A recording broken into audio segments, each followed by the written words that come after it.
It's the Jim and Terry Show without Jim, who's still under the weather, probably a box of tissues at his elbow, ready to catch some errant stuff, the stuff of tissues.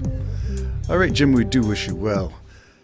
We miss you for this podcast, my friend, because I think you would add something to this. This is a little exploration. I was sent a link by my cousin who, as we age and become septuagenarians, is that the right word? And later octogenarians, soon to be on the horizon.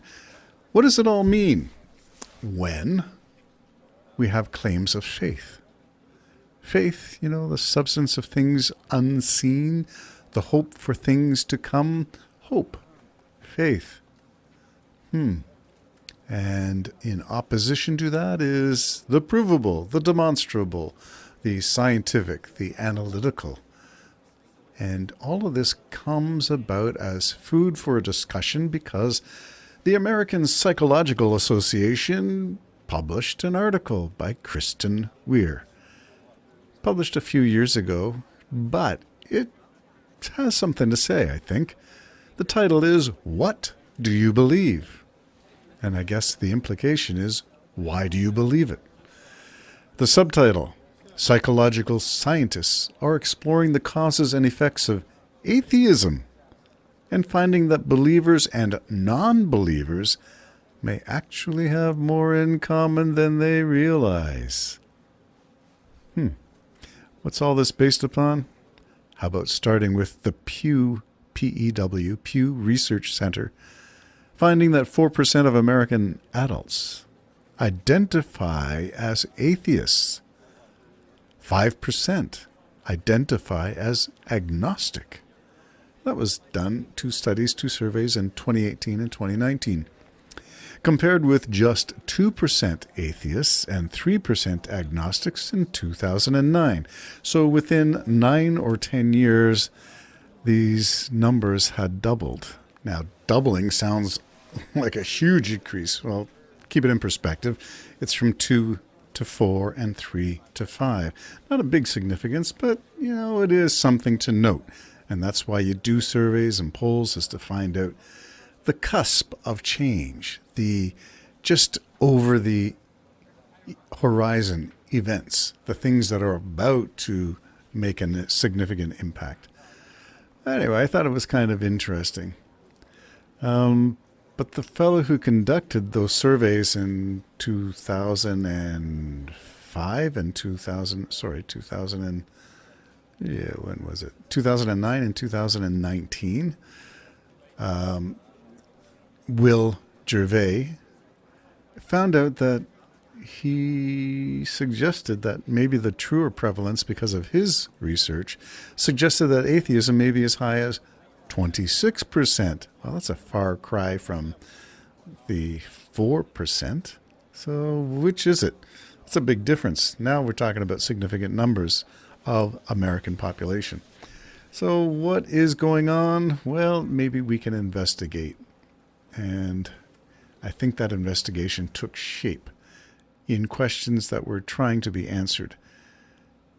For 100 years, psychologists have been looking at the belief that mostly through the lens of Protestant Christianity as they look through this. So if you're looking at atheism and agnosticism from that lens, you're seeing a change that you don't like because everybody used to go to church. Everybody used to claim some sort of belief.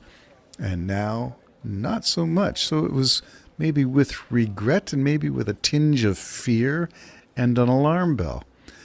So more investigation is needed. And that is where this article really comes in. It's only after, this is a quote from the researcher, it's only after we realized that these are all people that we haven't really looked at, the non-believers.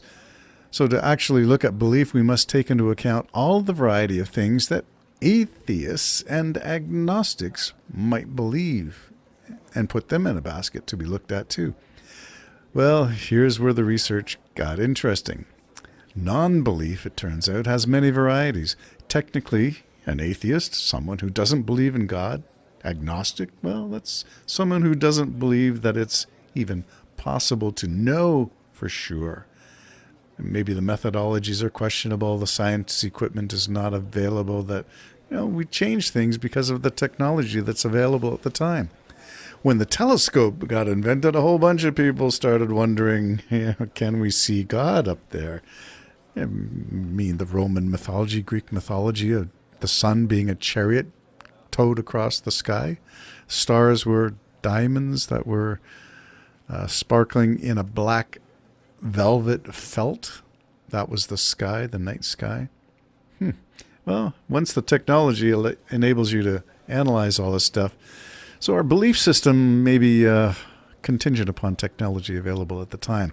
Will the James Webb Space Telescope see the hand of God? Do you remember those?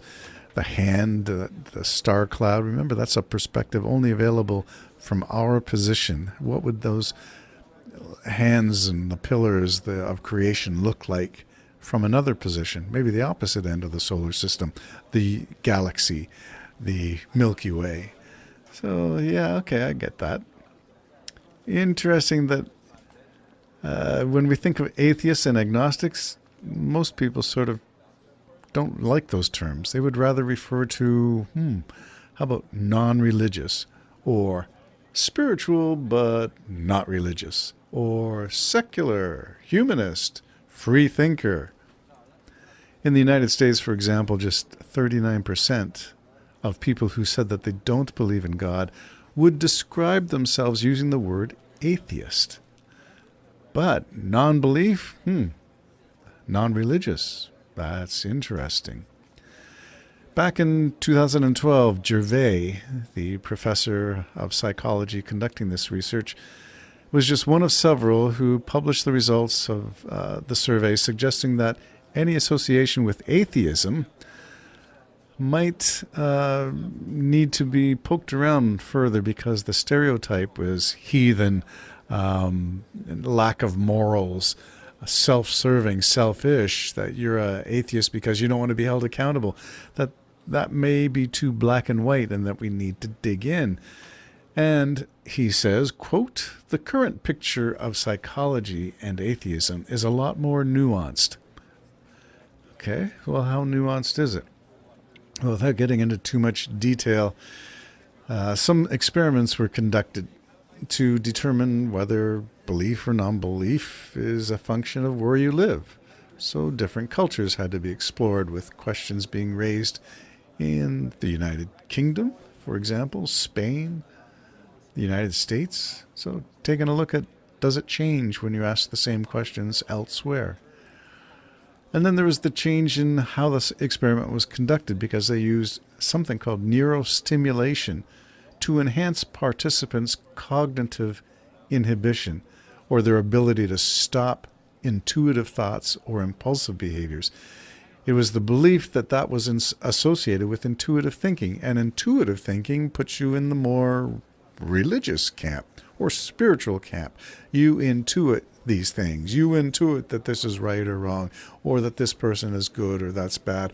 You intuit that this is not feeling very good, that kind of thing, rather than the analytical part of you that is responsible for the logic centers, telling your emotional side it doesn't make any sense for you to be afraid of this because, and your logic kicks in and you start to explain to your emotional side why it makes no sense. Well, having put on some of these inhibitors, cognitive inhibitors, it should have made people a little more skeptical. It should have made them less intuitive, I guess, was their presumption in the research. But the outcome of the experiment was that they found that reducing cognitive inhibition had zero effect on religious or spiritual beliefs. That was reported in Nature Scientific Reports, Volume 7, 2017. These experiments suggest that there's no association between whether you're an analytical thinker or you're a person of faith. And that's kind of an interesting finding. Other findings have bolstered that conclusion. Looking at the United States, Gervais and his colleagues drew on a global sample of 13 different countries and societies, and the tendency was that atheist discourse trumpets how rational and analytical they are, but that's not really supported by the science. So it's not because you're smarter or more logical than anybody else that you are an atheist. There's another reason. What is it? Well, let's look at some another debunked association is that atheists are not happy, and that religious people are far happier and are actually healthier. So they did some digging, and the results suggest that there's no intrinsic benefit to religious attendance or prayer. If you have the right mindset, maybe you can influence your health, power of positive thinking sort of thing. But when it comes to demonstrable health benefit, it doesn't seem to really bear out by the research. But one thing did become evident. Just as religious people benefit from affiliating with a religious group, atheists who participate in like-minded groups, such as humanist societies or organizations or atheist alliances, they experience a greater sense of well-being too. That's published in Science, Religion, and Culture, Volume 2 in 2015. So what does it all mean? I think it means that you sort of carry these things with you. You carry your belief or your tendency to believe, your intuitive self. Some people are naturally inclined that way. Other people are more logical and determined to analyze things.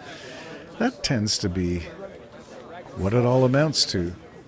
But the benefits of being, or the claim that maybe atheists are not as ethical or moral, that's not borne out by research either.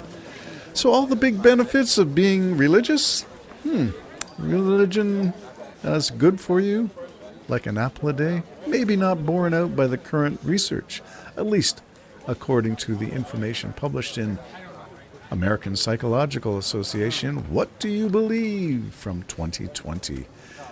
Stay tuned. More from The Jim and Terry Show.